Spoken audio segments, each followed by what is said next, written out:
distance is really the thing that is sucking the life out of life itself, right? Like it is killing our humanity one by one, like one little step at a time. I think I came to that point in myself where I was like, I feel so disconnected from the world. I feel so disconnected from any sense of community. And it's almost like that repeated quote that I keep seeing on the internet where it's like, everybody wants a village, but nobody wants to be a villager. And I had to sit with that realization and be like, yeah, that's me. Like, I want a village, but I'm not doing anything to be a villager. And so I've been really, really pondering on that and doing as much as I can to sort of rewire my brain and my body to sort of not be afraid and to not feel resistant to putting myself in situations where I am more open, I am more communicative, I am more helpful and open to the world around me, to other human beings that I don't know. And it's been an up and down. It's been a roller coaster. It's been an up and down. If I'm living in an apartment building and someone comes and knocks on my door and he's like, "Hi, I'm so sorry, I really need an egg for my cake. Do you happen to have an egg?" Oh my God. Take all my eggs. Do you know what I mean? Like, okay, that sounds weird. The chicken eggs. Take all the chicken eggs. Take all the chicken eggs. And like, I get goosebumps when I think about it. When I think about the possibility of someone coming to my house and asking me for like a cup of sugar. Like, I literally could get emotional thinking about it because it's like, I would love to give you a cup of sugar. I would love to. Like, why am I crying about this? And I don't know. And I'm not on my period, okay? I'm not even close to my period. This isn't an emotional time of my cycle, but I just think like, you know, it's just really, really sad. And I've been pondering on this idea for like several months now. I've really been in my head thinking about this a lot because I've recognized in myself I have so much fear around talking to strangers and connecting with people I don't know and just even being able to smile at people on the street. Granted, I don't live in a part of the world where like that's normal, but nonetheless, it doesn't change the fact that you can still do it appropriately. Like, I'm not obviously going to be like smiling at every fucking person that comes down the street, but like the people that have been like starting conversations with me and like more open to talking to me have been people that are like 50 years old and above, right? It's like the grandmas and the grandpas, rather than the younger generation, which makes sense because the older generation grew up in a time where like you didn't have social media, you didn't have dating apps, you didn't have Instacart. You had to talk to people around you if you wanted friends, if you wanted to get married, if you wanted to, I don't know, fucking just like not be a mute. Like, you had to talk to people in real life, out in the open, right? And it's like nowadays in our society, in our world, that's whoa, like that's crazy. And that's why everyone romanticizes, I think, this idea of like meeting a romantic partner, even friends, like in a very meet cutie way, like when you meet them in real life versus like on the internet or on an app. Because we romanticize that. We romanticize the possibility of being able to actually meet someone that we connect with and that we have, you know, like a genuine connection with in real life versus then on an app. Because we want that. We crave that within us. I think it is so innate. I think it is so innate in us as human beings because we started from that sort of like village, right? Like that was how it was for the vast majority of human existence. Like, there were no apps. And we know for a fact that if this got stripped away from us and we were all segregated, we would be miserable. We need the village. We need the community. We need the connection. Without it, we would die. We would literally fucking die.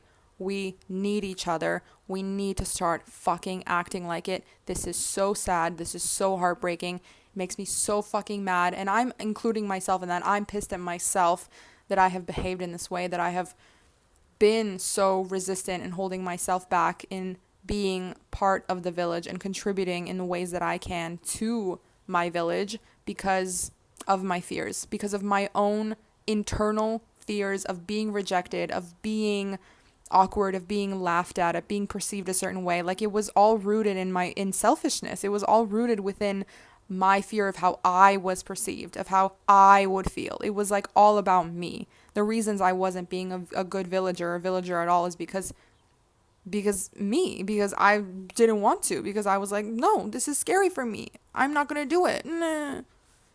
Bitch, this isn't about you. This world does not revolve around you in that way. It doesn't revolve around anyone in that way. If I were to die tomorrow, the world would keep spinning, and that applies to every single one of you. Okay, we need each other. Without it, we have nothing. And I'm so fucking for real. Is contributing to the dissolution of our humanity as we are seeing it in real time unfold. Like, truly, the other day I was walking in my residential neighborhood, which is a very large residential neighborhood. Obviously, there's a lot of like delivery drivers, like on bikes, you know, the food delivery. Mind you, this has been around for a pretty long time, and I even did some like food delivery work when I was in college during COVID. So it's been a part of like our society for a while now. But something in that moment of me just like walking down the street the other day and like seeing one of them approaching a building, it just clicked to me like, this person is delivering a meal to somebody that doesn't even have to probably put on pants in order to receive this prepared meal or like this bag of groceries or whatever it was that they were ordering. And it's like, that is ultimately removing that whole element of our existence where we would have to put on clothes, we would have to leave our house, we would have to go to a restaurant, to a cafe, to a supermarket, and we would have to, maybe nowadays not so much like interact, but even back in the day, like there would be that element of interaction, right? It's like now we have those self-scanning checkout machines where we don't even have to talk to people. It just makes me think of that one video that was posted on Instagram. It was sort of like a short film where this guy walked into a convenience store, like a gas station, and it was like I think like the way that they filmed it, it was supposedly like a couple decades ago, and he would walk into the store to get a Coke. He would talk to the guy that I'm assuming owned the shop and worked behind the counter, and they would have like banter, right? They would talk, how's your day? Oh, so hot outside. How's your like brother? Whatever. Like they would have that banter, and they knew each other because this guy would come to this convenience store, I'm assuming because he lived nearby or worked nearby. And then like flash forwards to today where there is no person behind the counter. It's a self-checkout counter. It's a machine, and this person walks in and grabs a drink, self-checkout, and leave. And that middle like element of conversation and connection with another human being is gone. It's dissolved. And there were like millions of likes on that video, millions of likes. Is that not evidence enough that we crave this connection, that we crave these moments of communication and living in a village and like feeling like we have a village and that we are all villagers? Do you know what I mean? Like the reliability on other human beings rather than being afraid of each other, rather than seeing each other as enemies and villains. Like what? Like what? It's like that's completely been removed, that element, because of the self-checkout counters. And now we have delivery services that are so normalized, so convenient, so fast, and not significantly much like more expensive. It's actually like kind of abnormal how inexpensive it is if you really think about it. I think it's understandable why we need it and why we want it. And I'm not saying anything like against it entirely. I'm not suggesting that we remove those kinds of services altogether, because that element and convenience was created for a reason. And I think the idea sits so well with so many people because having that knowing that if one day I come home from work and I just feel really tired, really exhausted, or let's say I'm really, really sick and I just can't get to my kitchen and cook myself a meal, I can order an actual meal rather than just like eating crackers or whatever, right? But the problem that we are experiencing now as a society is that we have taken this service that was meant to be like an occasional convenience thing or like a treat yourself kind of thing when you just didn't want to cook a certain meal, or you were craving a specific dish that you don't really want to like, or you don't even know how to cook yourself. You just would order it from the restaurant. And as I'm recording this, I can literally see, because in my neighborhood, because it's so like populated, right, residential, we have the little robot boxes that like deliver food, right? And it's crazy. I've never seen them before in my life, in real life, until I arrived here a couple months ago, and I was like, what is going on? Like, why am I in China all of a sudden, and I'm not in China. And it's just crazy. Like, now we have literal robot boxes delivering food to our doors. Like, we can't, like, human beings aren't even enough to do the job. Like, there's not apparently even enough human drivers, I guess, to do the job, which is why they're relying, and they've created robot boxes. This was meant to be a thing of convenience occasionally. This was never meant to become a thing that we relied on entirely to feed us and sustain us, to be the thing that delivers our groceries to us rather than us getting off of our asses and leaving the house and going to the grocery store ourselves and picking the fucking apples that we want and picking out what kind of like bottle of milk we want to buy and talking to the person at the checkout thing, or I don't know, asking somebody a question in regards to like, where's this kind of like a sauce that I need for this dish that I want to make, rather than ordering it online all of the time. And I've known people in my life that literally relied on food delivery services like for pretty much every single meal. Like the amount of money they would spend monthly on these services it blew my mind. It never registered as normal in my head, and to this day it doesn't, because I just think like that's crazy to spend that much money on something that, first of all, you don't actually have to do it. Like, it's one thing if you're somebody, let's say, like, that's disabled physically, and you don't really have as much of a privilege to go outside and go to the grocery store just like on a whim, and you kind of need those services, like it makes sense for you. But I'm talking normal day-to-day people that can leave their house, that can go for a walk, they just don't want to, they're lazy, and that laziness has contributed to, I think, laziness in all other areas of life that kind of constitute us being humans in a society with other humans. I don't want to be like so dramatic and say like that's the reason we're like no longer like communicating with one another and having this sense of village within, like, amongst each other. It's obviously I think it's one small piece of the puzzle of why we no longer have this community, this feeling of living amongst each other as one. Rather, like, we're all separated and we all see each other as like these strangers rather than literally like our own kind. Like, we are one in the same. We're living on the same exact planet, living the same exact ish, like on a grander scheme, life for the first time. Like, everyone's a villain all of a sudden. It's like that hyper individualism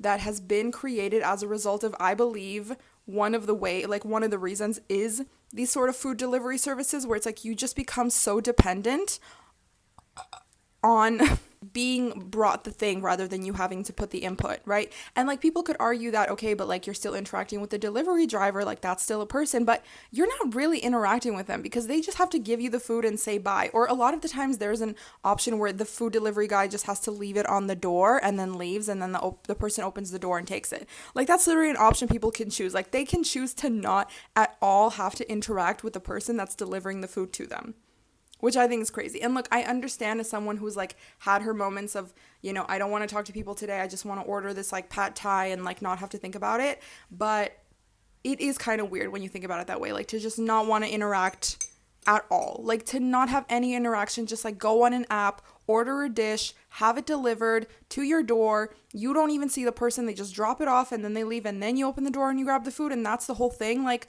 there used to be so many elements that would go into you being able to consume and receive this dish, right? You would have to leave your house, you would have to maybe get on a bus, you would have to walk down the street, you would have to go into the restaurant to talk to the waiter, or the owner, whoever, and you'd have to sit there.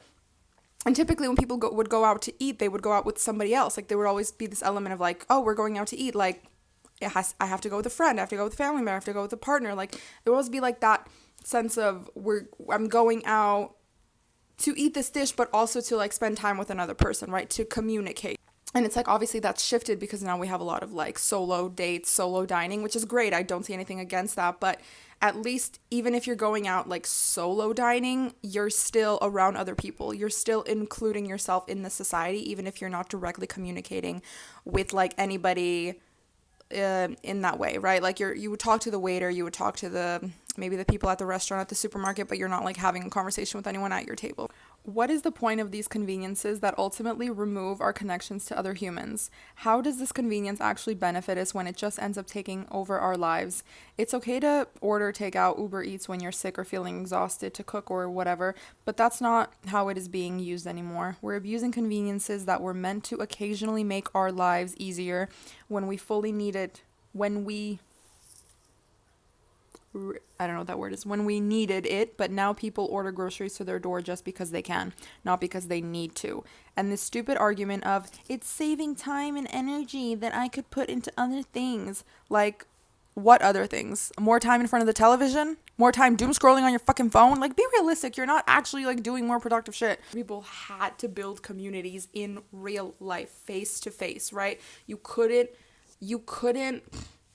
you couldn't cure it. And granted, like, of course, social class and race class and like segregation and separatism and like a lot of people having similar religious perspectives and views and ideologies, like people would sort of be like grouped into their own little bubbles in order to be with people that viewed life the same way as them. So it was like convenient and there wasn't as much of like challenging of the self, which I'm not agreeing with 100%, but at the end of the day, like, our society has only recently, I think, in human history started to actually evolve into the capacity to be so open-minded that we have connections and relationships with people that are completely opposite to us in like any which shape or form, right? Like age-wise, race-wise, social standing, financial income, music interests, fashion style, like all of these things, right? Granted, that's not, I would never be friends with someone that was like super racist or homophobic, because that's just like that's a human rights violation issue for me, like on a morals and values baseline. Like I just couldn't be friends with someone where their human right value system is just like beneath hell, under hell, wait, beneath hell and lower. And so there's obviously like limits to it, and for each their own. Like you have to understand where you have to kind of draw the line, where you know, like, I can't really connect further with this kind of person because we don't see eye to eye in this thing, or maybe to each their own. But I'd say we as a society, we're definitely like progressing in our open-mindedness to meeting people that maybe on one hand we would never think to have conversations, we would never think to hang out with, we would never think to get along with. But like that, I think, is the beauty of connecting in real life, in real time, because you don't have that curativeness of like meeting them at a certain networking event where you know it's like this was an organized event that would bring about a certain type of people, where it's like you have more of those similarities and commonalities that you know there wouldn't be as much clash, versus if you were to meet someone, let's say, on the street, and then it's like you know nothing about this person, you don't know their values, you don't know their perspectives, you don't know their interests, their hobbies, right? Like what their dreams, their prospects, their past, their traumas, like anything. And I think that element creates so much more, obviously, like a lot of fear and maybe insecurity, because it's like you don't know what you're dealing with, right? It's like a complete like jack in the box situation. I don't know if that's the appropriate analogy, but I think you get the gist of what I'm saying. I think there's also that excitement to it, right? The possibility of like this person can be anybody. And even if we don't develop like a deep, meaningful connection, because there's a lot of things we don't align with, it's like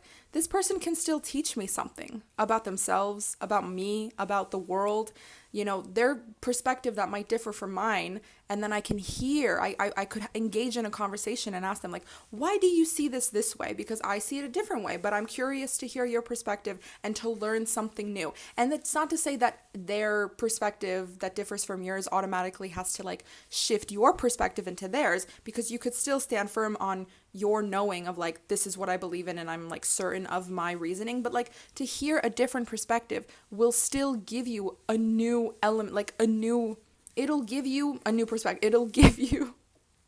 It'll expand your mind, it'll expand your horizon, it'll expand your perspective, and it'll give you a new experience and a new way of like viewing the world in a lot of ways, even if not in like a really big way, even if like a small way. Like it all contributes to you and to your life experience. And I think that in and of itself is like the point. Like, I don't know, like call me crazy, but really like I kind of love that. Like even if I'm talking to someone and I can already sense like we're not going to be great close friends because we're just like not seeing eye to eye on certain things, where I kind of know for myself like I'm really firm on this belief about something, but it's really interesting to nonetheless like meet a person and to hear their perspective and have it be something so different or like mildly different, and to just like learn and to just like have that. I don't know, like that's just so fascinating to me about humans. Is like everyone is different, everyone has a completely unique, one of a kind experience and perspective on life and on the world based on their own lived experience and upbringing and background and just like family life and financial background and so on and so forth and etc. It's like everything that makes up a human throughout their life, throughout their existence, from the moment they're born up until like where we are now in linear time. It's like that's just like, it's like reading a book. Every time you meet a person, it's like a brand new book or a brand new movie, and you could just like find out so many fascinating things. Like there's so many stories I've heard of people where I've heard about their life story, and I've just been like, wow, like I never could have even imagined that was like a thing that could happen, that someone could like live life this way, or go and do that thing, or be with that kind of person, or have this kind of a job. I didn't even know this job existed. You know what I mean? Like, just those elements just makes life so much interesting. It makes life so much more interesting. And it made me think about dating apps, where, look, I'm not judging anyone that uses dating apps. If you use dating apps and if you found your person on a dating app, I'm so happy for you. I will never judge someone for using dating apps. Me, on the other hand, nada. I've tried dating apps so many times. I've deleted dating apps off my phone so many times. It's not even funny. Meeting potential partners under curated guidelines. Profiles can be manipulated, whilst the right person could just really suck at picking good photos of themselves, so you end up swiping left. It removes the spontaneity of meeting someone different that challenges your worldview and perspective, which kind of like goes back into what I was just talking about. But it's also like, yeah, like that element of like, you are curating your profile and swiping on people that meets your idea of what you believe would be your perfect partner, right? Your ideal guy or girl. And it's like, of course, you know yourself well enough than anyone else to be able to say for certain, like, oh, I know I don't want a partner that like works this job or is this age, or I don't know, like posts those kinds of pictures. But it's also like, again, this is an app. This is a profile that like literally lets you pick 5 pictures, the worst list of prompt questions that honestly I've ever come across in my life. It's just like so surface level and empty and boring and just like kind of embarrassing. And you're basically swiping on profiles of people that are like literal human beings, like human vessels with lives and like lived lives and lived experiences and like whole ass personality. But it's like, it's all confined within this tiny little profile with like a couple pictures and a couple prompt questions answered. And it's like, that's it. And like maybe their height, their star sign, and like what they do for work.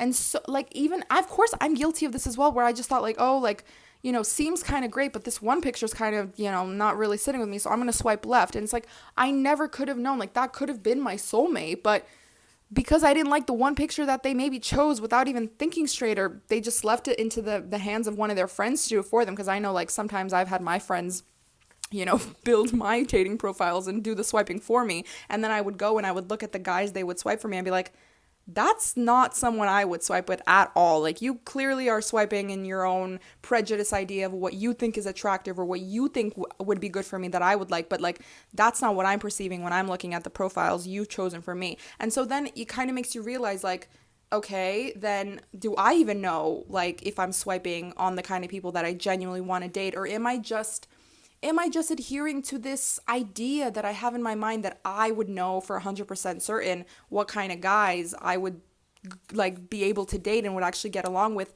just based off of like the pictures, the kind of pictures I think are good enough, or the kind of like way they answer the prompts, or their height, or their star sign, let's say.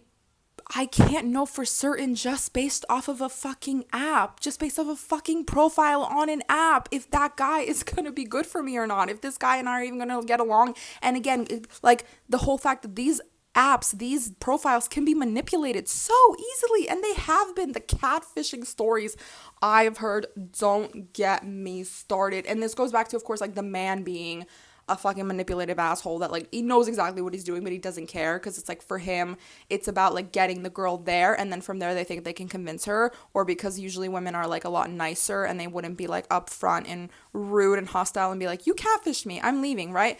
Which women, we need to fucking start doing that. If you show up to a date and he looks nothing like the pictures that he posted of himself, leave immediately, because if he's gonna lie about that thing from the very beginning, and not even from the very beginning, from literally the pre-beginning of you even meeting up, he's gonna lie about everything else to come. I'm so for real. And so what? I don't know. And so yeah, it's just like kind of removes the spontaneity of dating. And I feel like because dating apps have become so normalized, people in the outside world don't feel as comfortable going up to strangers that they look at and they think, oh, I find this person attractive, I'd like to get their number and ask them for like a date or whatever. We don't have that anymore. It's so like nobody does that anymore. I've never had a guy come up to me and ask for my number. Not in like a, okay, maybe I've had like creepy guys like try and talk to me, but it's like never like a genuine like, hi, I thought you were really cute, or like I liked your smile, like would you like to go grab a coffee with me. Like I've never had that happen where it's like a normal sort of like a very respectful approach, not just like being like, oh hey, I think you're really cute, you want to you know, like ugh. um yeah, I've never had that happen to me, and I don't think, I mean, that's not to say I won't, but like I'm also somebody that like, I'm a bit traditional, I guess, in that way, that I want the guy to approach me, not because I think only men should have to approach the woman. I just really need to know, like, I think if a guy approaches me and asks me for my number, it shows a level of confidence within himself and within his identity, and within like that, like if he has the confidence to approach me and ask for my number, he's going into it knowing that he could get rejected, and it doesn't phase him. He still does it. He takes the risk. And I think that's a really big element of a guy that I look for in a guy, like that willingness to take the risk, even if you know it's going to end maybe like negatively for you, in the sense that like you're just going to get rejected. And you know, for most men, like they avoid that because they don't want to get their ego bruised, and it's so much easier to do like over an app because it's just swiping. You don't even see the person in real life. You never have to deal with the rejection face on. But in real life, if you were to approach a person and ask them for their number and they were to say no, it's like like, am I not good enough? Am I not attractive enough? Like, people internalize that shit, and like, if they have lingering insecurities about their appearance or their identity, it's gonna rock their fucking ego, and it's not gonna sit well with them. And then they're gonna get all like insecure and sad. And it's like, if you're a confident in yourself person, you're gonna know that just because this person said no to me, it's not because there's anything wrong with me, so to say, but it's just because this person maybe is in a relationship, maybe doesn't find me attractive, which is fine. Again, like, there's over 8 billion of us. There is not a single person that is going to be everybody's type. That is going to be every single person's idea of beauty. That's what scares me a lot of the times, what's prevented me when I like look back and I reflect, because I've been reflecting on this, as I've said, for many months now. I think the thing that like prevents me a lot of the times is because I don't know what their reaction is going to be. And it scares me to think that like maybe they have a negative reaction and they're like, can you stop talking to me? Can you leave me alone? Like, you're being weird. Like, what do you want from me? Or they like start yelling at me. I don't know, like something about that just would scare me. And I think it was like that internalized fear of like rejection that I've been dealing with for many years of my life, because I've had like a really deep-seated wound ever since I was a child. And even though like I know that the rejection wouldn't shake my sense of self, and like my insecurities wouldn't get triggered in regards to like who I am as a person, I think it's more so just like that discomfort of dealing with the rejection in real time and maybe not knowing how to approach it. That kind of like startles me, of like not knowing how to deal. And I'm also someone that like, in the heat of a moment, I don't really know what the best reaction is at that second. So like I could very much have like a very awkward reaction and respond very much like, okay, so yeah, sorry, bye, you know, and I just have that element of awkwardness to myself in a lot of situations where it's sort of unpredictable, right? And that is something that I've obviously like dealt with my whole life, of like feeling that I need to predict the outcome and predict how this conversation is gonna go in order to prevent anything like scary happening, and to have that element of safety within the predictability of the outcome. And so I think that kind of taps into this as well, of like communicating with strangers and just like being okay with however it unfolds, and knowing that even if it does end up going in a bit of a negative direction, I will be able to handle it, like no matter what. And for the most part, like if you really think about it, human beings are actually really fucking happy to engage with strangers, even if it catches them a bit off guard, even if it makes them feel a bit like, oh, what, are you talking to me? Like, it's like we're all actually really happy to be able to communicate with one another. Like, it brings me nothing but fucking joy when I've had people come up to me and ask me for directions.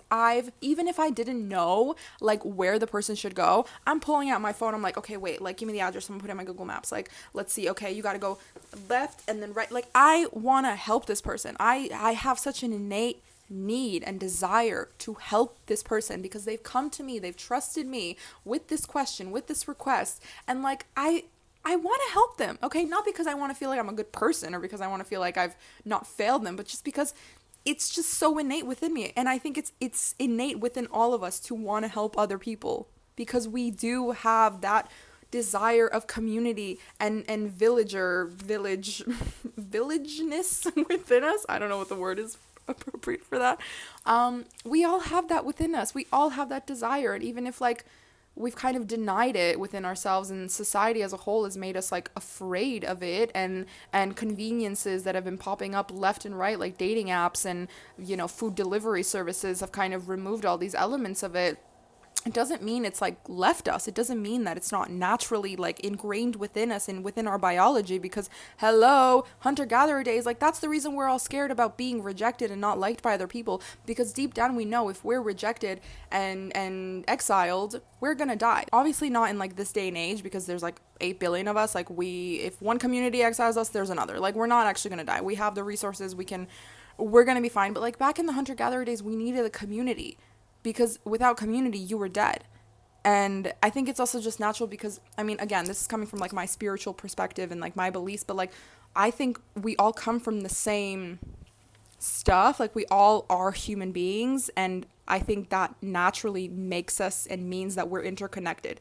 So it's like we have it within us to want to connect with other people, because other people are us, you know? And again, I know that sounds really woo-woo for a lot of you, but like when you think about it, right? When you think about it, it's not like when you think about friendships that you have, like those people aren't related to you. It's one thing when it's like people think about family and relatives, like it's like, okay, the element of DNA and shared blood and ancestral lineage, whatever, like that could be the thing. But like when you think about friends, there's no blood connecting you. There's no like societal obligation for you to be in like a relationship with each other. There's no governmental like law abiding commitments there. Like you just choose to be connected with this person because you just feel naturally drawn to them and like happy within their presence and within this connection with this other person. And I think that's evidence enough. And again, that's not to say like we have to be friends with every single one of us. Like no, friendship is a much more deeper kind of relationship. But even like those minute moments of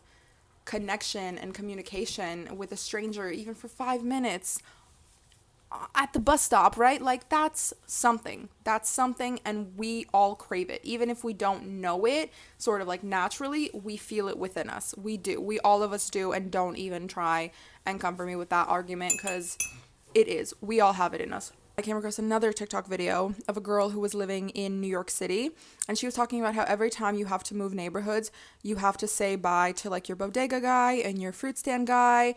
And she had come back to her old neighborhood, and she was going to go to her old fruit stand guy to see like if he even remembered her, like just to say hi. And it was so cute because she was saying like, I don't know if he's gonna remember me, blah blah blah. And then as soon as she sees him and he sees her, it's like immediate recognition, immediate hug, immediate like, oh my god, how are you? Like I was just thinking about you the other day. He was asking her about her mother, like how her mom was doing, and I was just like, this is community, and we've lost this. We've lost so much of this. And it's like, I'm not saying that in like a pessimistic negative way, because I don't like, just because we've lost touch with that innate human necessity, it doesn't mean we can't get it back. It doesn't mean we can't, make an attempt. And I'll talk about that later, like as a closing off, I guess, to this video. But it's like, I don't say it in a way of like we've lost it and it's lost forever and what have we done as human beings. No, because it's like we can fix this issue. But like in order to fix an issue, we have to acknowledge the issue. We have to acknowledge our part and how we've kind of been conditioned and brainwashed in a lot of ways to view these things as normal. And if someone is trying to have a conversation with you in public randomly and you don't know them, like that's considered abnormal now, right? That's considered weird. It's like, what does this person want from me? Why are they trying to talk to me? Like, I don't know them. Like, what are they going to try to sell something to me? Are they going to try to rob me? Like, what's going on? Like we just have so much fear involved with that element of like talking to people we don't know versus what? Consequently, it made me think about like neighbors, right? Like when you think back in the day when we didn't have Instacart, we didn't have Uber Eats, you couldn't deliver fucking groceries to your door, you would have to go, not you would have to, but like it was normal to go to your neighbor and ask them for an egg or ask them for a cup of sugar. I don't know why cup of sugar was always like the thing, but I guess like people were running out of sugar all the time, they needed sugar. But yeah, it's like that was the way that you would then, like if you ran out of something and the grocery store, let's say, was further away, you would just go and ask for an egg. And I'm assuming, because this isn't in my generation, like this, unfortunately, this was not in my time. It's probably more in the time of like my parents, where this was normalized in a thing. And I just like feel like, along those lines, like, you would then meet your neighbors, you would know your neighbors, you would have some type of like a communication and a connection with your neighbors, not just because you're asking them for ingredients all the time, because again, this is like a once an occasional thing. You're obviously not going to go to them for eggs every week, but like, because you know them, because you have a connection with them, because they're not strangers to you that happen to live next to you, but they're people that live next to you, but you know them, right? You talk about it makes me think of like my grandma, who lives in a village in Ukraine, and she lives in like a part of a house, because the house had to be divided into three parts, and she lives in one part of the house. And it's like every time we would go down the street to go to the main part of the village, to go to the like grocery store, we would walk by the houses, and if there were people out, she would be saying hi to them. She'd be having conversations. She'd be like, oh, hi, how's your son doing? Oh, hey, like, how was your tomatoes growing? Like, she knew everyone. Like, everyone knew each other in this, like, small sort of, like, area neighborhood of the street, because it's, like,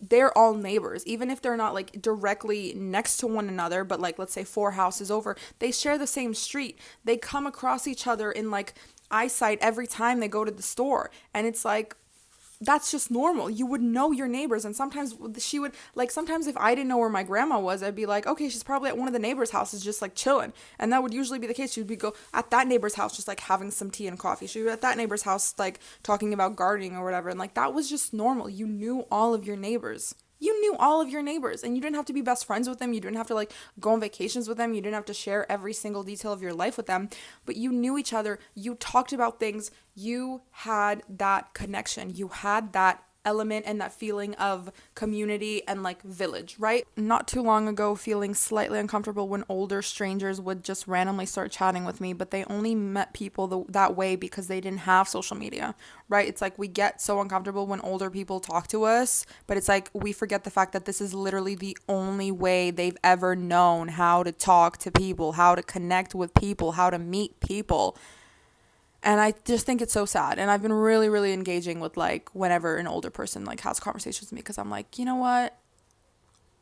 Poor them to fucking become senior citizens in a time in our world where everybody else is so living in their phones, in their computer screens, that like they've shut out the rest of the world. And these senior citizens are just sitting there and being like, what happened? Like, why is no one talking to each other? Like, why are people ignoring me? Like, this never happened to me 20, 30, 40 years ago. And it's just like, this is so sad. Like, what are we doing? These senior citizens, like, I'm just so sorry for them. Like, I'm so sorry on behalf of at least my generation. I'm really sorry we've become so fucked up, like, honestly.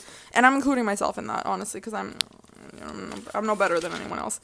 TikTok that I saw of a girl that wrote a Substack article on her experience having an interaction with a significantly older woman on the metro, I believe, in New York. And the video, or like the Substack article, was titled "Take Your AirPods Out." And she was talking about how this woman just kind of started like talking to her while she had the AirPods in, but she could like hear it enough that she took one out. And the woman was asking her if she had just come back from holiday, and then the woman answered, and then she put back like the AirPod back in, and then she just assumed like I answered the question, that was the end of the conversation. Like, why is she still trying to talk to me? Because like the woman was like trying to have a conversation, right? It wasn't just like oh yeah, were you just on holiday? Okay, great. And like, come on, like why would I just ask that question? Like, clearly I want more information if I'm starting off with that. And she was talking about how like eventually she realized that this woman was like trying to have a conversation, and that it was a bit like unusual for her to just immediately assume that she just wanted to ask the one question and get the answer, and then that was the end of it. So as she was recognizing the fact that this woman wanted like to start a conversation with her, she took out both of her AirPods and put them in the case, and then started having a full present conversation with this woman. And then eventually it led to like, you know, this older woman opening up about her life story, and like it basically like it ended in them exchanging, I think, numbers, and like hopefully starting a relation, like a friendship. Like, I don't know the continuous of that story, but I'm pretty sure it ended in like a positive like connection made, right? And even if not, it's still like two people having an interaction, like a communication, a connection, even if it's brief for like 5 to 10 minutes. You're connecting with a human being, you're sharing a story, you're exchanging conversation. Like, that is truly what I believe life is all about in regards to like, human to human contact and like community and being a villager and having a village, right? And then I was going through the comments of the video because I always have to go through the comments of every TikTok video I watch. And there were so many people sharing their experiences with like pictures of them being on like an airplane and talking to somebody that was like 50 years older than them, and then creating such like a beautiful bond and exchanging numbers and like, you know, keeping keeping up with each other and like continuing to have conversations long distance, or like meeting up if they live in the same place and like grabbing coffee. And it was just so like beautiful to see those examples in the comments of like people still, you know, forming relationships in the real world that were maybe like, because of all of these I want to say like expectations of the kind of people we expect ourselves to be friends with and we expect to date, that we wouldn't really like meet people, let's say, of this certain background or of the certain age group. And to kind of see these examples of like real life meet cutes that, you know, even if again they're brief and overall not that significant, like doesn't lead to anything like deep and meaningful and like a big grand story or connection, even if it's just like that one interaction, or, you know, they meet for coffee every once in a while, or they exchange emails here and there, it's still a connection. And like, no matter how small or big, all connections that we have with other human beings are meaningful in any regard. Like, they're all meaningful, they're all necessary, and they all impact and change the trajectory and story of your life and of the other person's life regardless, because you never know what a 5-minute interaction with someone could lead, like how that connection can change your life going forward. Like, you don't, like the butterfly effect, red string theory, like all of those examples, right? Like, you can never know if you hadn't had this conversation with this complete stranger on the metro for, let's say, 10 minutes. You don't know what would have been different if your life, if you had kept the AirPods in. Do you know what I mean? We are so used to having headphones on and like AirPods in, and we are so zoned out of our reality because we're basically living in our own heads with our podcasts and our music and our audiobooks. And it's just like, and look, it's not like I'm not someone that doesn't listen. Like, I don't need, like, of course I need my headphones in, especially when I'm in very loud, crowded places, because I get very overstimulated by the excess amount of sound. But it's like, I've been really trying to, when I'm going on like shorter walks to the store, to the gym or whatever, to take my headphones out and just like be with my thoughts and be with the sounds around me. We're so living in our own inner worlds because we have like things plugged into our ears that are basically cutting us off from the outside world, from the noise, from the potential conversations that we could be having, even if they're just brief interactions, someone like asking you for help. And it's like, if you have noise canceling headphones and you're not going to even notice this person that's genuinely just trying to ask you for help to like which street to take, you know? And it's just so, it's like these things make me so sad, because it's like, I know I've definitely been that person that's like had headphones in and then someone tried to like have a conversation and I get annoyed because I'm like, what do you want? Like, why do I have to take my AirPod off? You know what I mean? And it's like, bitch, like, shut the fuck up. Like, this is not what life was meant to be like. We were not meant to be listening to audiobooks and podcasts 24/7 whenever we have a moment of like silence and boredom and nothing to physically do, right? And be productive. Like, we immediately have to distract ourselves.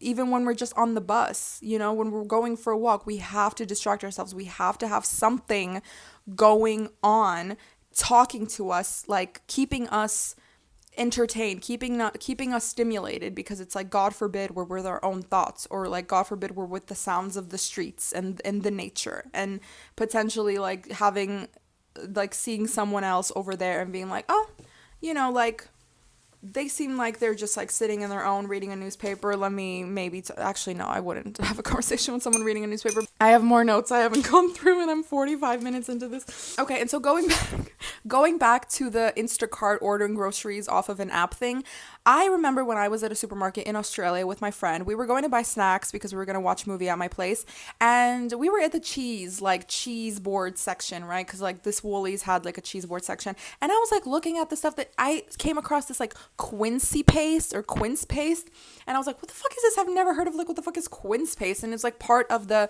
cheese cracker section, so I knew it was like something to do with like charcuterie cheese combinations.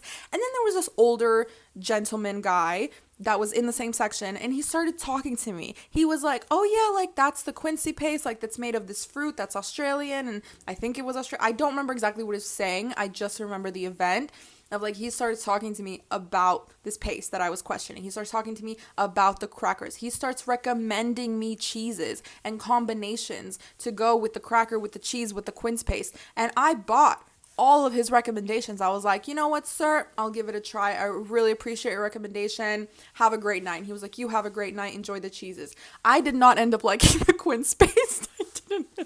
Didn't really suit my vibe, but nonetheless, I had a very pleasant conversation with a stranger. He gave me some recommendations. He talked to me about cheese. I love cheese. Talk to me about cheese any day. I'll be really happy to have that conversation with you. And it was just a really wholesome, cute situation, and I love that. And that memory will stay with me probably for the rest of my life. And maybe not for the rest of my life, but it'll stay with me for a long time, because I just think, like, when does that ever happen? When do you just have conversations with people at the grocery store and they start recommending you things? And it's like, I really want to incorporate, like, when I'm at the supermarket in the future, and even if I don't need advice from anyone, because usually I don't, like, I know what I'm buying, but just like to try and just like ask the stranger next to me, be like, hi, excuse me, like, do you have any recommendations? Like, have you ever personally eaten anything from, and just to have, even if, again, I don't plan on like buying anything from that, or just like, I don't really need the recommendation, just to like have that conversation. I don't know if that sounds manipulative. I'm just like asking for a recommendation I don't need, but like, is that an airplane? Where did that fucking fly from? Oh my God, sorry. There's like an airplane that came out of nowhere from like the bottom of the ground. Where did it go? Oh, there it is. Is there an airport over there? Where? Oh wait, that's so weird. Like, there's no airport over there that I know of. Where did that airplane take off from? That was weird. It looked like a private jet though.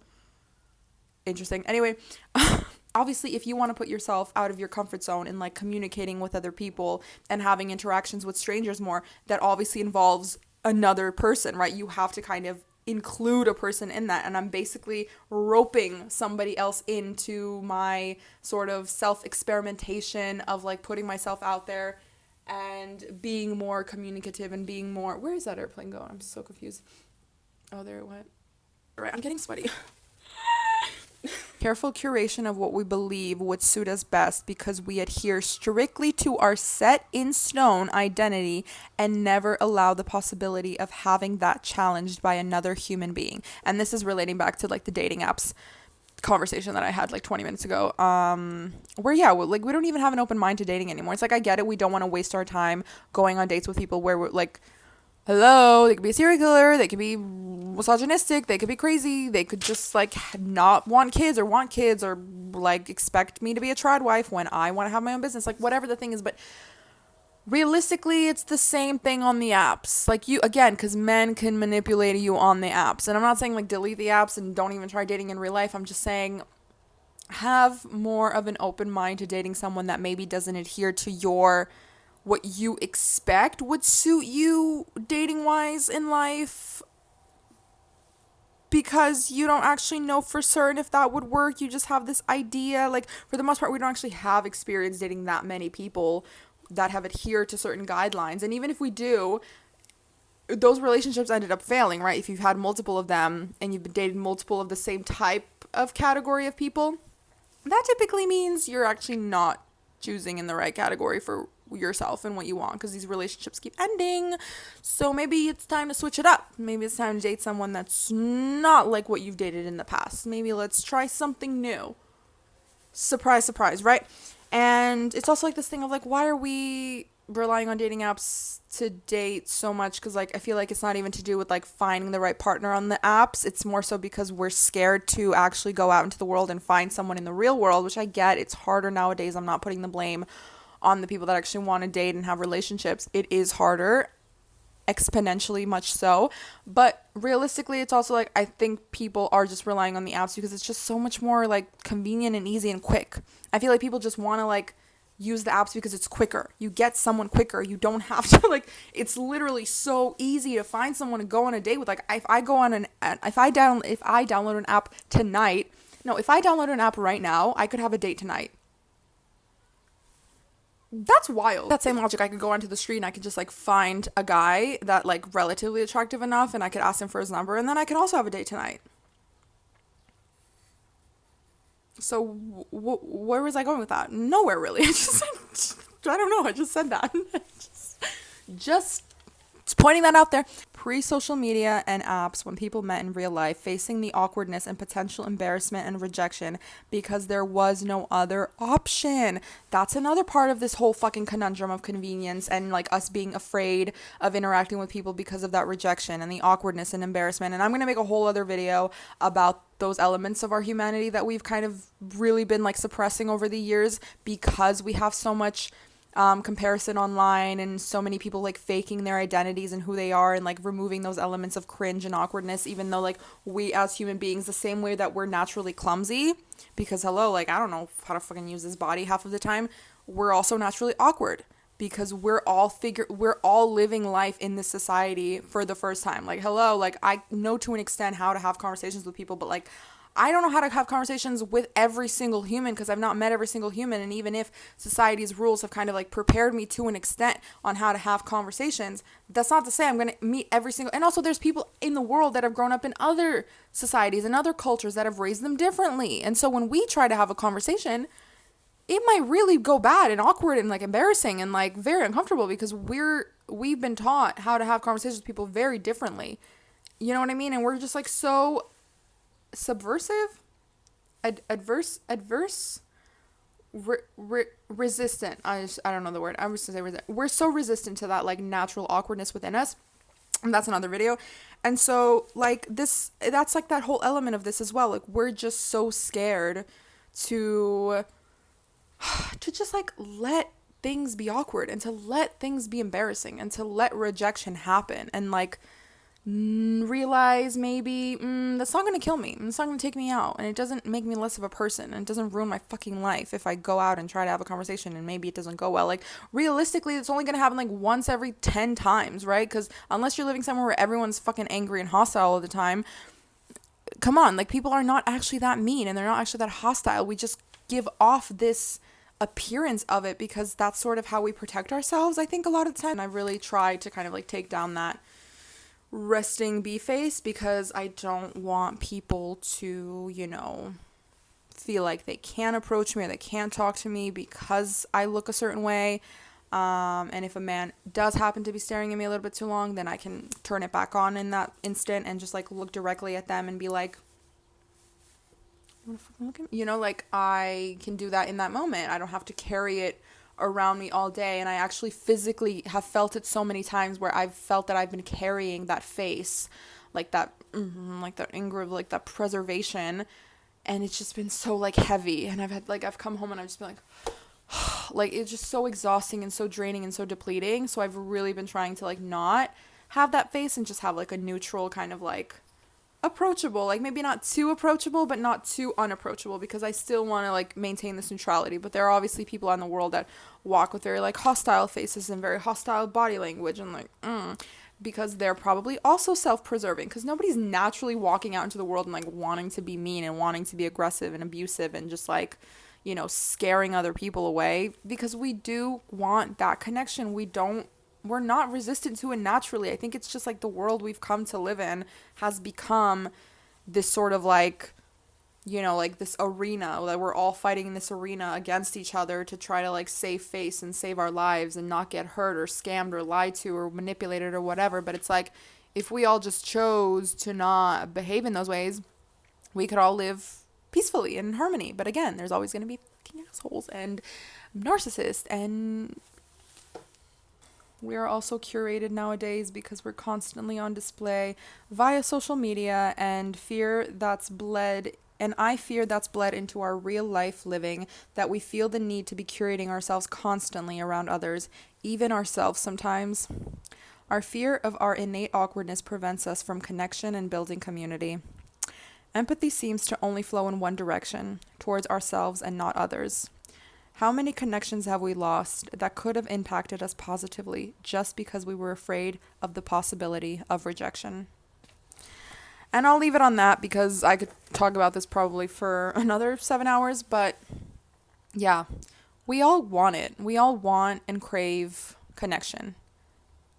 We want the village and we want to be villagers within it. But we don't have the tools. We don't have... I don't even say we have the tools. I just feel like we don't live in a world that normalizes it. We don't live in a world that teaches it anymore. We don't live in a world where it's a part of the world, right? It's just been so stripped of that. And we're all kind of like living within our own little bubbles and boxes within which we allow certain types of people that align typically with our identity and with our beliefs and with our experiences, because we want to be reaffirmed of ourselves, of our identities, of what we believe, right? It's like we're so closed off to the possibility of having our mind expanded in a direction we've never even thought to look, because it kind of scares our ego, and it scares us, and it scares our ego into that possibility of like having something that we've believed be disproven, or having another perspective be open that we never even thought about. And I think we're so comfortable living exactly as we've lived that putting ourselves in situations where that kind of gets challenged even a little bit is so scary, and that makes us so adverse to it, like so resistant to it. And we've lost something very, very crucial to our livelihood and to our humanity as a result. And it's heartbreaking. It's so fucking heartbreaking. It makes me so fucking sad. And I'm really doing like my part as much as I can within my life and my like surroundings to be a better villager, because I really, really want to be. And I really think it is my responsibility and my obligation as a human being in this world to be a villager, the same as every single other human being on earth. We have the obligation to be a villager in this world, because at the end of the day, whether you like it or not, we're all part of a village, all of us. This planet and our little micro worlds and societies and countries and cities and towns and buildings, whatever, those are villages. We all live in a village. Unless you live off-grid on some island in the middle of the Pacific Ocean by yourself, you live in a village. Henceforth, you are a villager. We have to start acting like it.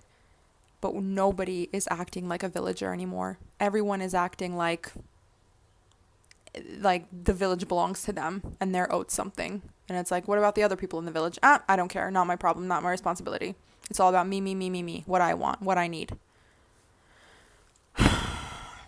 There's no perfect solution to this issue, I think, unfortunately, like not a direct solution at least, but I think the awareness of it is a very, very, very important first step, because a lot of us aren't even actually aware of it. Like, it wasn't until a couple months ago for myself even that I realized I had this like very strong fear, very innate, very like instilled fear that I didn't even have control over, because when I would try, it was so resistant within me. Like I couldn't, it was almost like I was trying to take a step forward in attempt, and like the resistance within me was so much stronger. And that's basically when I had to sit with the realization of like, wow, like I'm really not in control of this. Like I don't have as much freedom over the way that I behave in the world and the decisions I make in this regard as I thought I did. And that kind of to me was like a really, like a wake up call, like a wake up. Yeah, it was a strong wake up call for me, because I didn't like that. I didn't like that I couldn't even have the capacity to like talk to a stranger, because I just had this natural response of self-preservation and fear over something that like I know naturally I don't need to fear. Like I don't need to fear talking to somebody at a supermarket. Do you know what I mean? Like, come on now. Taking the AirPods out every once in a while, smiling at a stranger where the situation allows for it, being okay with not always landing perfectly and not always having the interaction go smoothly. And maybe sometimes you strike up the conversation first and the other person doesn't want to do it. They don't want to have the conversation, and that's fine. That's not because they don't want to have the conversation with you because there's something wrong with you. They don't know you. They don't know. They've literally not even had they've probably not even exchanged a whole like sentence with you. They don't know you. So it's not you that they're rejecting. Don't internalize that. Don't make it about yourself, because it never fucking is. Just realize that some people don't have the energy, they don't have the time, they've had a hard day, they're tired, maybe that conditioning within them of like, what does this person want from me? I don't want to engage. I'm scared. That also arises because, again, a lot of us are living with that idea of like, why is a stranger talking to me? This is a bit like off-putting, you know? We're not living in a time anymore where it's expected, where it's normalized. And that's the unfortunate part of it, is like, it should be normalized. It should be okay. It shouldn't immediately cause this like distress within people of like, why is this person talking to me? But this is the kind of point of society that we've come to, unfortunately. But like, it's not the end. Like, this isn't where, like, we can still change things. We can still make an effort to go back and do things the way they were done before social media, before dating apps, before all these conveniences that kind of took away that connection within us, within like us as human beings, where we would talk to each other. We've become so greedy as a society. I don't owe this person anything. They can go and buy it themselves. This greed/selfishness is what's created the hyper-individualism we see today. Hyper-individualism equals no community, no new connections with people that are not similar to you, equals division and separation. For example, the two-party systems, you versus me, instead of you and me versus the fucking enemies of the world and the PDFs and the fucking dictators and all this, so forth, so on and so forth. It's like, that's how they create the separation of the people, where we're like one group of humans versus another group. We're fighting against each other to be like, I'm right, you're wrong. No, you're wrong, I'm right. And it's like, meanwhile, these governments are literally like stealing our taxpayer money, literally like destroying free speech, taking away our rights, taking away healthcare. Like, it's just, are you like doing things to children? Like, do I need to bring up the Epstein files? Please don't make me. I don't want to talk about it anymore. So heartbreaking, because I think if like we had that element of community and being able to see other people's perspectives and being open-minded to other people and their life stories and their experiences, then we wouldn't have as much separation and divide and argumentation, and these fucking governments would not be winning in the ways that they're winning by successfully dividing the people, instead of the people realizing that they're not actually like each other's enemies, that rather it's the government that is the ultimate enemy. Let's please try to be kinder to one another, okay? And I get it. It's really hard sometimes because other people can be assholes and other people can be rude and other people can be really unpleasant and make it challenging, but it's like, you have to understand that some people are at different levels within their life and within their existence within the village, and they're sort of like their role as a villager. Like, a lot of people are really not at the same level of understanding their role as a villager within the village. So I think having empathy there, as well as being the person that perhaps inspires and educates them by giving them that initial example of, oh, a stranger talking to me is actually not that bad, and they were really nice, and they smiled at me, and they gave me a compliment, and they helped me, or they asked me for help, and I wanted to help them, and I felt good after I helped them. And so going forward, maybe that person wants to help others, and then, or they ask other people for help because they have that example with you where it wasn't so scary and it didn't feel like you were an enemy or a villain or anyway, you know what I mean? So it's like, we have to do it not only for ourselves, but we have to do it for the other people, to set an example. And I think that's the only way it's really going to go. Like, if we want, like, really, like, as cliche as it is, and as maybe as like annoying, because maybe we just want to like solve the problem all together, all at once, collectively, I think ultimately the only way that it's really going to happen is steadily and slowly, individually being the inspiration, being the person that does it for you.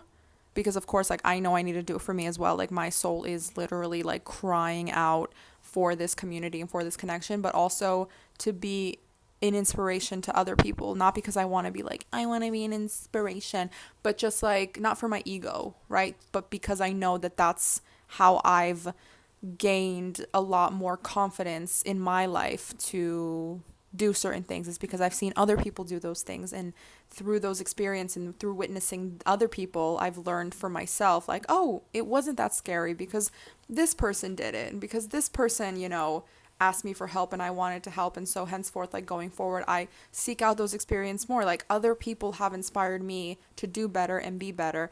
And it's only my duty and obligation to pay it forward in the same way. And we can all do that. We can all be inspirations to each other. We can all help each other. And yeah, once I'm dead, you know what I mean? But like, I want to actually leave this world better than I came into it as. And honestly, I feel like when I came into this world, it was probably doing better than it is now.